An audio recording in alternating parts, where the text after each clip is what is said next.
साईं को नहीं आसी दुख खबर। यात्रा मंचरे घटिला घटना। डायलॉग कहू कहू पड़गले साई अधारू बंद है यात्रा। तेबे दर्शक बंधु आपण माने तो बेस भल भाबरे जानिथिबे जे खंडगिरी रे किछि दिन हेबो यात्रा चलीछि आउ जेउथि पई कि सबुआडे बेस चलचंचल मध्य देखिबाकू मिलिछि। तेबे तुलसी गणनाट्यर मुख्य खलनायक साई जहांकर अभिनय को समस्ते बेस पसंद करती और ता सहित पीयूष को अभिनय सहित किछि समानता रहुछि बोली मध्य कहउछंती।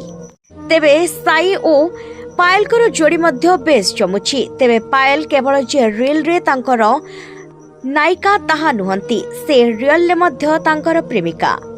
तेबे दुहे दुहे को बेस भल पांती आ खूब शीघ्र विवाह करबा पई मध्य जाउछंती। यात्रा रे मध्य लोके तांको बहुत अधिका पसंद करंती। एही जोड़ी को देखिबा पई लोके अनाई बसी थांती।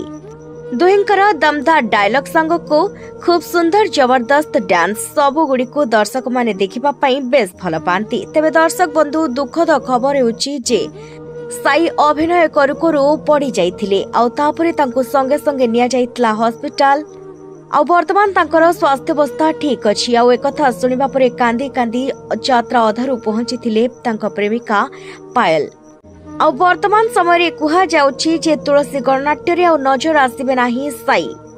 से यात्रा पार्टी छाड़ी दैछंती बोली सुनिबाकू मिलुछि। तेबे सीरियल जगत रे अभिनय करथिबा साई वर्तमान समय रे यात्रा जगत रे धमाल मचाउथिले। तांक प्रेमिका पायल मध्य सीरियल जगत रे प्रथमे अभिनय करुथिले आ एने से अनेक गुडी अवार्ड मध्य पाइथिले। आ वर्तमान समय रे से मध्य यात्रा जगत रे नजर आसुछंती। तेबे तू मो जीवन साथी धारावाहिक रे मुख्य खलनायिका चरित्र रे नजर आसीथिले पायल आ एहा थिला तांकर डेब्यू सीरियल। आ वर्तमान समय रे सुनिबाकू मिलुछि जे साई आ तुलसी गणनाट्य रे नजर आसीबे नाही। से यात्रापाटी छाड़ी दैछंती बोली एकथा सुनिबा परे दर्शकंकर मन बेस दुख हेउछि। साईंको मां मध्य अभियोग करिसंती जे साईंको मानसिक निर्यातना देउथिले यात्रापाटीर मालिक, किंतु एहाकू खंडन करिसंती तुलसी गणनाट्यर मालिक। तेबे से जहा भी हेबो जदि साई एही यात्रापाटी छाड़ी देबे तेबे लोक माने तांको बेस मिस करिवे। आशा करिबो से खूब शीघ्र सुस्थ होई जांतु आ बेस भलो रुहंतु। जय जगन्नाथ।